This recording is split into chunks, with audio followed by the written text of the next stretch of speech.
बड़ी खबर, कर्पूरी ठाकुर को भारत रत्न मिलेगा। इस वक्त की सबसे बड़ी खबर, बिहार के पूर्व मुख्यमंत्री हैं कर्पूरी ठाकुर और ये उनको भारत रत्न मिलेगा। देश का सर्वोच्च नागरिक सम्मान कर्पूरी ठाकुर को भारत रत्न मिलेगा। इसके क्या मायने? हमारे साथ इस वक्त हमारे वरिष्ठ सहयोगी प्रकाश कुमार जुड़ चुके हैं। जी प्रकाश जी, बहुत बड़ी खबर इस वक्त की, कर्पूरी ठाकुर को भारत रत्न। जी बिल्कुल रोहित, जैसा कि 24 तारीख को 100वां जन्मदिन शताब्दी मनाया जा रहा है, जयंती, और उस अवसर पर नीतीश कुमार बड़ी रैली कर रहे हैं पटना में वेटनरी ग्राउंड पर, और ये कयास लगाए जा रहे थे कि उस दिन कुछ ऐसा हो सकता है जिसमें नीतीश कुमार भी ऐलान कर सकते हैं या फिर मांग कर सकते हैं। लेकिन इनकी मांग जो है बहुत पहले से चली आ रही थी, बिहार से यह मांग उठ रही थी। खास तौर से नीतीश कुमार भी कह रहे थे कि भारत रत्न कर्पूरी ठाकुर को दी जाए। इसको लेकर के जाहिर है कि भारत सरकार के इस फैसले को लेकर के अब नीतीश कुमार का क्या रुख होता है।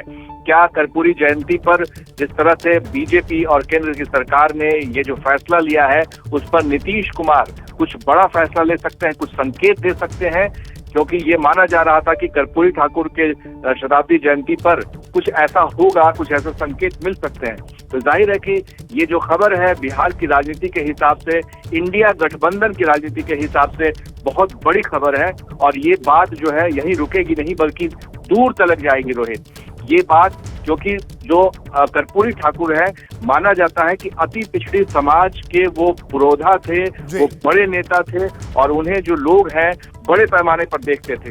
तो ऐसे में यह फैसला अति पिछड़ी जातियों के लिए बीजेपी की तरफ से भी बहुत बड़ा फैसला है। उनको लुभाने के लिए 2024 के लोकसभा चुनाव के मद्देनजर ये कहा जा सकता है कि अति पिछड़ी जाति को अपनी तरफ आकर्षित करने के लिए, यानी कि राम मंदिर का मुद्दा के बाद ये जो जातिगत आधार पर जो जनगणना कराई गई थी नीतीश कुमार की तरफ से, जो आरक्षण का फैसला लिया गया था नीतीश सरकार की तरफ से, हालांकि बीजेपी का भी कहना है कि वो भी उसमें शामिल है।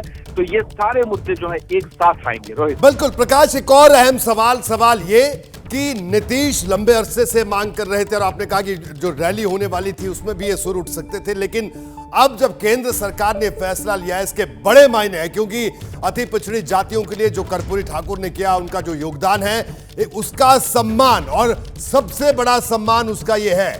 तो ये एक, और जो बिहार में इस वक्त मौजूदा स्थिति है, क्या नीतीश कुमार जो कुछ नर्म दिखाई दे रहे हैं वो नरमी और ज्यादा बढ़ सकती है आने वाले दिनों में, और उस नरमी के बाद बिहार की सियासत की गर्मी भी बढ़ सकती है?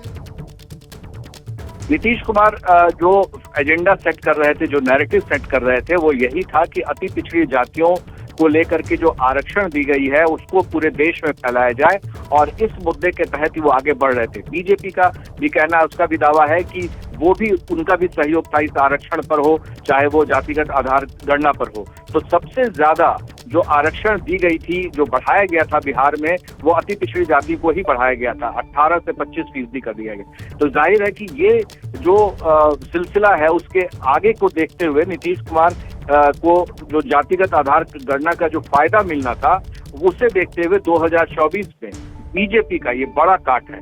और बीजेपी अगर, और नीतीश कुमार, वाकई इन दोनों के बीच में कहीं से कोई नजदीकी दिख रहा है, तो ये भी एक बहुत बड़ा मुद्दा हो सकता है जिस आधार पर नीतीश कुमार ये कह सकते हैं कि अति पिछड़ों का सम्मान बीजेपी ने किया है। लेकिन ये कयास है, ये कहा जा सकता है कि अभी थोड़ी जल्दबाजी होगी, लेकिन इतना तय है कि इस फैसले का असर आने वाले समय में इंडिया गठबंधन पर भी पड़ सकता है, और साथ ही बीजेपी को भी बड़ा मास्टर स्ट्रोक के तहत भी देखा जा सकता है कि कैसे वो इसको भुनाती है। क्योंकि 2024 में अति पिछड़ी जातियों की जो संख्या है उसका अगर वोट परसेंटेज बीजेपी की तरफ जाता है, क्योंकि ये कॉमन वोटर्स थे, जो नीतीश कुमार और बीजेपी के वोटर्स थे, उसमें सबसे ज्यादा संख्या अति पिछड़ी जाति की थी, और इसे लालू यादव जिन्न कहते थे।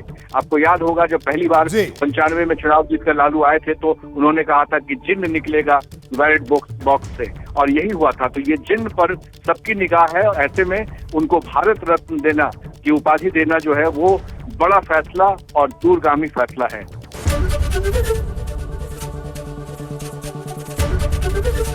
एबीपी गंगा, खबर आपकी, जुबान आपकी।